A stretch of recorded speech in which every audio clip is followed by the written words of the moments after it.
Hola, buenos dias. Good morning. Hello. We today are starting our rest day tomorrow in Leon a little bit early. Yay! We are breaking one of the biggest rules on the Camino right now.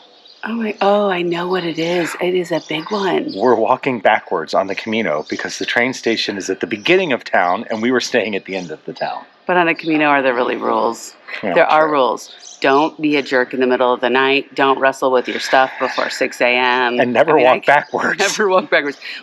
So we are heading to the Sahagun train station. I bought our train tickets online last night. Hey, the Trainline app is a great way to buy your train tickets.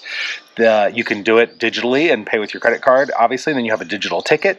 But best of all, it's really hard to screw up on the app because there's no language barrier. Yeah. There are no train tables to read. You say where you are, where you want to go, what day you want to go, and up come all the options, and then you buy your train tickets. And they are partially and sometimes fully refundable up until a certain point. So if you have to change your plans, if you buy them too far in advance, you can make those changes quick. We took 2 rest days for the first half of our Camino. 3. Took 2. Burgos, Navarrete, and Puente La Reina.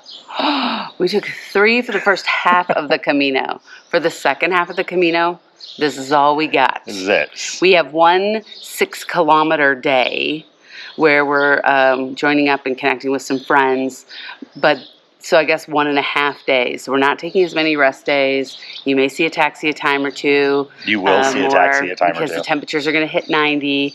But this is kind of how we're making our Camino work, and we love Leon. So hey, we can't miss this train. Vamos. let's go.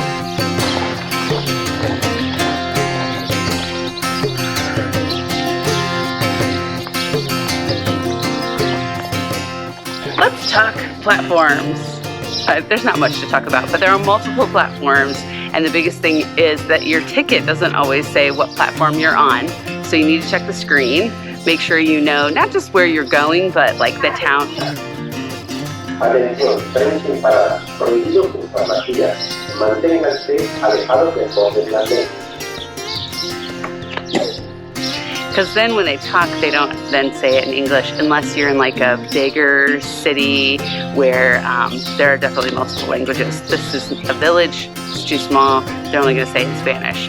So one, you can follow your app. Sometimes your app will tell you where the train's coming in, sometimes there's a screen, but know like the city before or something so that you have more than just one city to rely on.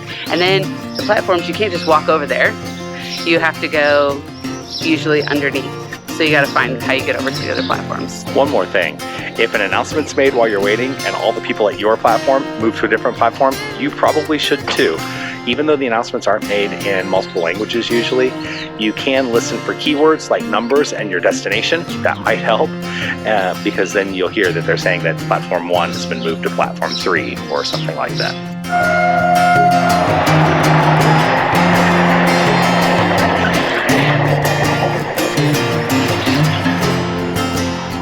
Apparently that wasn't our train.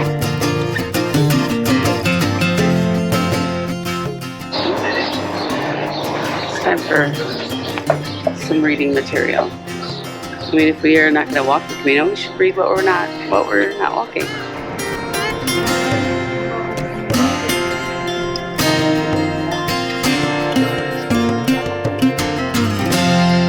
But we're here. We're in Leon. The Leon train station is huge and has all the services and amenities that you would expect at a travel center. And now we are in the city of Leon, the 4th largest city on the Camino de Santiago. 124,000 people live here. And this is our 3rd time here, so we are excited to be back. We love Leon. There's beautiful architecture, art. Food is amazing. I have 2 meals on my list: a gluten-free pizza and empanadas. There's a place that makes gluten-free. They're typically made from corn. Empanadas, and I'm so ready for them. I know it doesn't sound Spanish, but let it go.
Cathedral of León is 800 years old and has been in almost constant restoration and renovation since it was first built in order to maintain all of the windows and the statuary.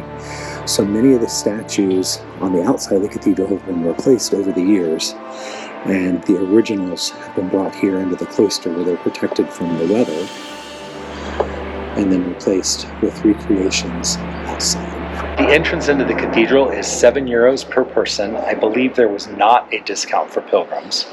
The museum is separate. It's €3 a person. We walked for 20 days so far and filled up our first side. She's going to give us the first stamp on our second side. You've heard us say this in many of our city guides before, and it still holds true even here in León. Get away from the main street and the main plaza where all the tourists are, and kind of get lost in some of the little curvy, windy side roads. Lunches, I have found, again, off the plaza, because the plaza is just for tourists. Off the plaza, lunches start around 1 p.m.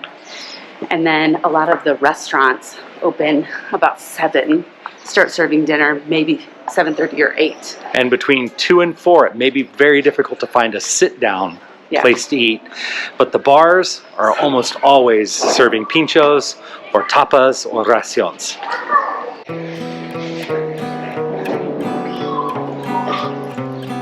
Come on, Michelle, still not time for souvenirs. I know, but I want to buy.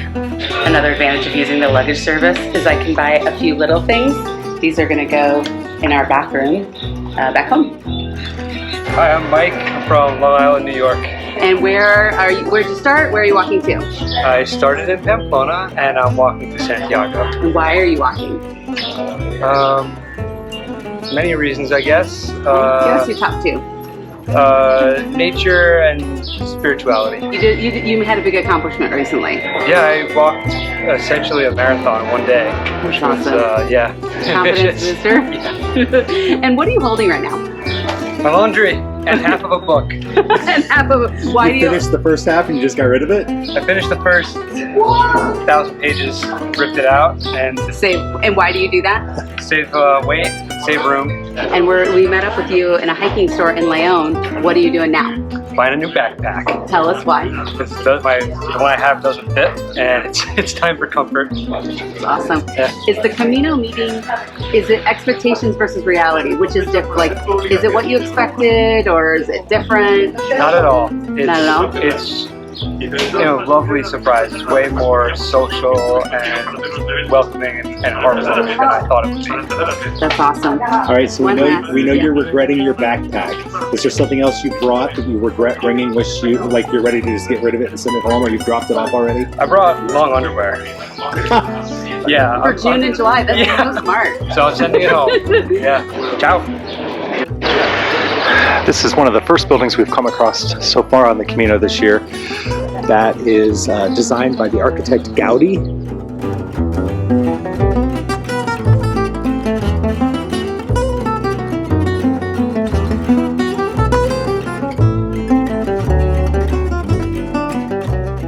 Gaudi designed this building in the 1890s to become a fabric store. So they have that partially recreated here on the first floor. In the 1920s or 1930s, the building became a bank, but because they respected the architecture, they left the building as is rather than completely destroying his original intent. I think one of the coolest things so far are these elevators that are modernized, but keeping the original design that Gaudi used. The museum also features a lot of information about Gaudi's architecture and style. If you're needing any dental work done, they also apparently have a visiting dentist that works here on demand. The process seems a little archaic though. I'm gonna pass, but at least they've got gas. 'Cause I'm a dentist. I'll spit! We've been eating a lot of the same foods throughout the first half of the Camino. When we get to big cities, we always try different cultures of food. So today we're eating Colombian food. We are having arepas, which is, the whole restaurant's gluten-free. But first, we started with some nachos. Our eyes were definitely bigger than our stomachs, but what do you say, Michelle? I say it has been a win, win, win. And now I'll just have to have a smaller dinner. So tell me your name and where you're from. Hey, I'm Katarina and I'm from the Czech Republic. And what's your name and where you're from? Sorry. I'm Arjan, I'm from the Netherlands. And your name and where you're from? I'm Eleonora, I'm from Italy. Okay, why are you walking the Camino? I'm walking the Camino for because I feel I wanted to walk, not a specific reason. I walked the Camino because I recently broke up and I needed to get out of the Netherlands and broke up with my girlfriend and I quit my job to do this. Yeah. I did it last year. Last year I did the Camino del Norte and I just completely fell in love with the whole spirit. So, and then El Camino just feels like home, so I think I will be coming every year. Okay.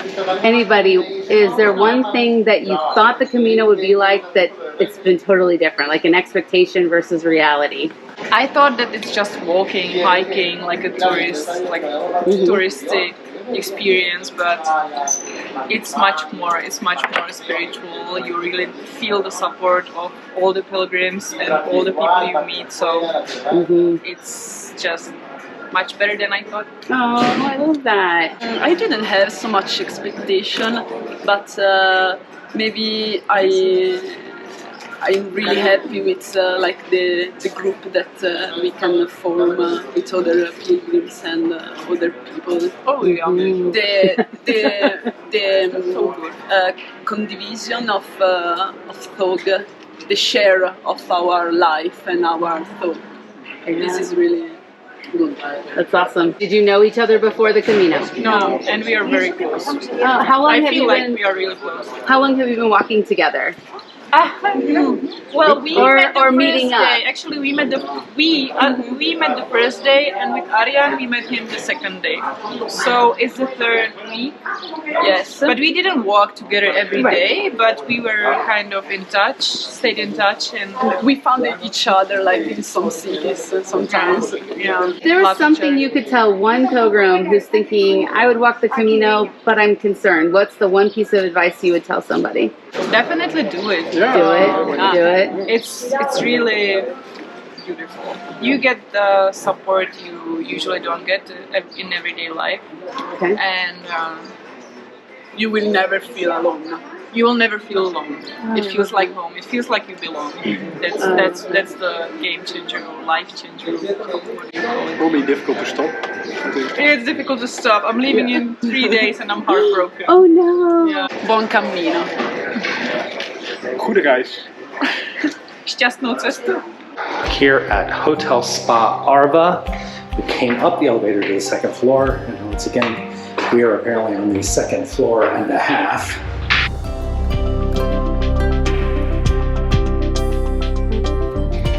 Made a little stop at the grocery store to get some snacks for later tonight. I got some more towels. So you have to put your room key in the little thing to make the lights come on and to make the air conditioner go. So just trying to AC. Alright, so here, small bathroom, small shower stall. Hey, there's a spot for Michelle to put her foot up there to shave her legs. Yeah, we have grapes, we have gluten-free crackers. We're gonna get some cheese. We have some wine. We have, because I'm only allergic to wheat, I'm not allergic to all the glutens. We have malted milk balls. Weird thing here in this room, so there's the bed. There's no chairs, notice. But here's the TV facing the same direction that the bed is facing. So unless that arm swings out, it might, wait, does it swing out? Ah, okay. Yeah, and I have a Camino pro tip for you. If you're staying in a lodging that has a refrigerator, fill up your water bladder the night before, put it in here, and then you have cold water on your back and cold water to drink for at least the first few hours. But for now, I gotta go to the bathroom. As I always do. I think Michelle ends every hotel room tour with I gotta go to the bathroom. You just left our suitcase out in the hallway. Oh, shoot.